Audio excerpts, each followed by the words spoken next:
تو آج ہم تاریخ کے ایک بہت ہی اہم موڑ یعنی جنگ بدر کی کہانی سمجھنے کی کوشش کریں گے، اور وہ بھی حافظ عمران عاصی صاحب کی روایت کی روشنی میں۔ یہ ایک ایسی داستان ہے جہاں بظاہر ناممکن کو ممکن بنایا گیا اور تاریخ کا رخ ہی بدل گیا۔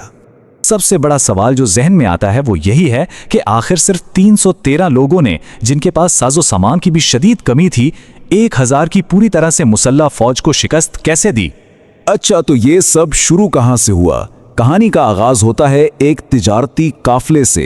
جب ابو سفیان کی قیادت میں مکہ کے ایک قافلے کو روکنے کا منصوبہ بنا تو اس وقت کسی کو اندازہ نہیں تھا کہ یہ چھوٹا سا منصوبہ ایک فیصلہ کن جنگ کی وجہ بن جائے گا۔ اور یہاں سے حالات بہت تیزی سے بگڑنا شروع ہوئے۔ مسلمانوں کا قافلے کو روکنے کے لیے نکلنا ایک چھوٹی سی چنگاری تھی۔ ابو سفیان کا مدد کے لیے مکہ پیغام بھیجنا گویا اس آگ کو ہوا دینے جیسا تھا، اور پھر ابو جہل کا جواب میں ایک بڑی فوج لے کر نکلنا، اس نے تو اسے ایک مکمل جنگ کی شکل دے دی۔ تو چلیے اب ذرا بدر کے میدان میں جمع ہونے والی ان دو فوجوں کو دیکھتے ہیں جن کے درمیان فرق سچ پوچھیں تو زمین آسمان کا تھا۔ ایک طرف مکہ کا لشکر تھا، تقریباً 1000 جنگجو۔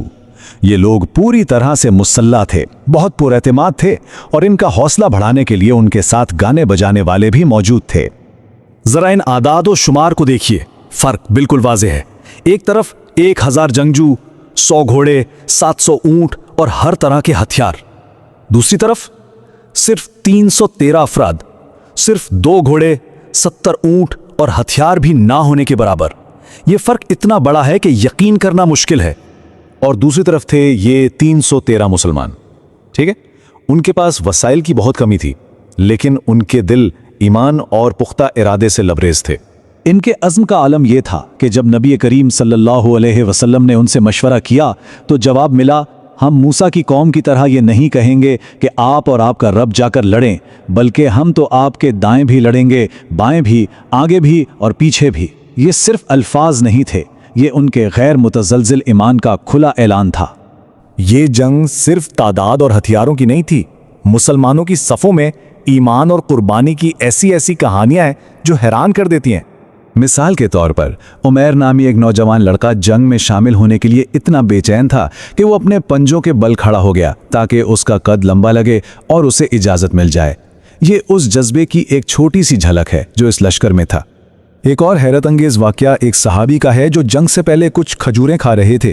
جیسے ہی انہوں نے نبی کریم صلی اللہ علیہ وسلم سے سنا کہ شہید سیدھا جنت میں جاتا ہے تو انہوں نے وہ کھجوریں پھینک دیں اور کہا، پھر تو جنت میں جانے میں بہت دیر ہو رہی ہے، اور یہ کہتے ہوئے شہادت کے شوق میں میدان میں کود پڑے۔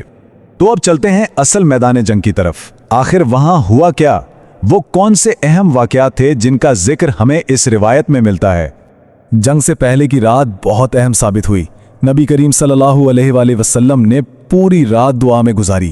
پھر رحمت کی ایک بارش ہوئی۔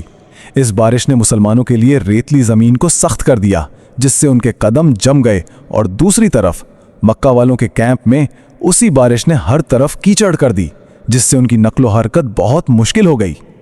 اور پھر روایت کے مطابق غیبی مدد کا نزول ہوا۔ پہلے 1000، پھر 3000 اور آخر کار 5000 فرشتوں کا ایک لشکر اترا۔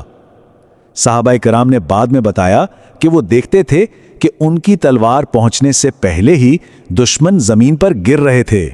اس جنگ کا ایک سب سے بڑا علامتی لمحہ تھا مکہ کے کمانڈر ابو جہل کی شکست، اور اسے کسی بڑے جنگجو نے نہیں بلکہ 2 انصاری نوجوانوں نے نبی کریم صلی اللہ علیہ وسلم کی شان کی دفاع میں زیر کیا تھا۔ تو اس غیر معمولی جنگ کا نتیجہ کیا نکلا؟ سچ پوچھیں تو نتیجہ ایسا تھا جس نے سب کو حیران کر کے رکھ دیا۔ نتیجہ یہ تھا کہ مکہ کے 70 بڑے بڑے سردار اور رہنما اس جنگ میں مارے گئے، اور صرف اتنا ہی نہیں، مزید 70 افراد کو قیدی بنا لیا گیا۔ یہ صرف ایک فوجی شکست نہیں تھی، یہ تو مکہ کی پوری قیادت کی کمر توڑ دینے والی بات تھی۔ جب اس شکست کی خبر مکہ پہنچی تو ذرا سوچیں وہاں کیا عالم ہوگا۔ وہ شہر جس نے اپنی فوج کو گانوں اور جشن کے ساتھ رخصت کیا تھا، اب ماتم میں ڈوبا ہوا تھا۔